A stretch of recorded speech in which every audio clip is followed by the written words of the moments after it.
আবারও রেলে কাটা পড়ে মৃত্যু এক অজ্ঞাত যুবতীর, বয়স আনুমানিক 22। ঘটনা উদয়পুর খিলপাড়া নানুয়া দিঘির পাড় এলাকায়। ঘটনার বিবরণে জানা যায়, প্রতিদিনকার মতন আজ সকাল 8:15 নাগাদ সাবরুম থেকে কাঞ্চনজঙ্ঘা শিয়ালদাগামী এক্সপ্রেস শিয়ালদার উদ্দেশ্যে যাওয়ার পথে এই দুর্ঘটনাটি ঘটেছে। এই ঘটনার খবর পেয়ে ঘটনাস্থলে দ্রুত ছুটে আসেন উদয়পুর রেল দপ্তরের পুলিশ আধিকারিক। পরবর্তীতে তারা সম্পূর্ণ ঘটনা তদন্ত করে খবর দেয় রাধাকিশোরপুর থানায় এবং রাধাকিশোরপুর মহিলা থানায়। পুলিশ ঘটনাস্থলে এসে সম্পূর্ণ ঘটনা লিপিবদ্ধ করে ময়নাতদন্তের জন্য মৃত যুবতীকে নিয়ে যায় গোমতী জেলা হাসপাতালে। খবর লেখা পর্যন্ত এখনও মৃত যুবতীর নাম জানা যায়নি। পুলিশের আনুমানিক ধারণা কোনো এক বাট্টাতে সে কাজ করত। সকাল 7:30 8টার মধ্যে কাঞ্চনজঙ্ঘা ট্রেনে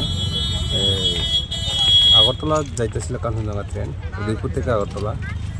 ওই ট্রেনে অনুমান মনে হয় যে একজন মহিলা, দেখতে তো মহিলা কিন্তু এখনও আইডেন্টিফাই হয় নাই, এই রান ওভার হয়েছে।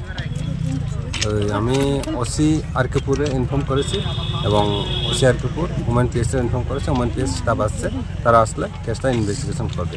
কারণ আমি হচ্ছে উদয়পুর জিআরপি, আমরা জিআরপি এখনও পিএস খুলে নাই, তাই আমরা এই কেসটা হ্যান্ডওভার করতে পারবো বা টেক ওভার করতে পারবো।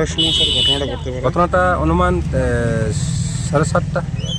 কাঞ্চন ট্রেনটা এখানে 7:25 গিয়েছিল, ওই ট্রেনটাই অনুমান এখানে দীর্ঘ লং হরন দিয়েছিল, কিছুক্ষণ দাঁড়িয়েছিল কাঞ্চনটা।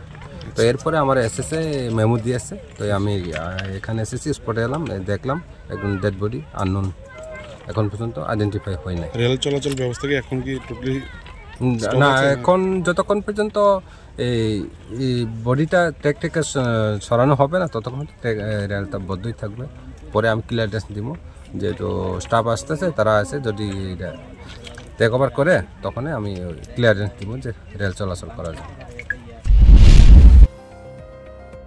নিজস্ব প্রতিনিধির রিপোর্ট, দুরন্ত টিভি।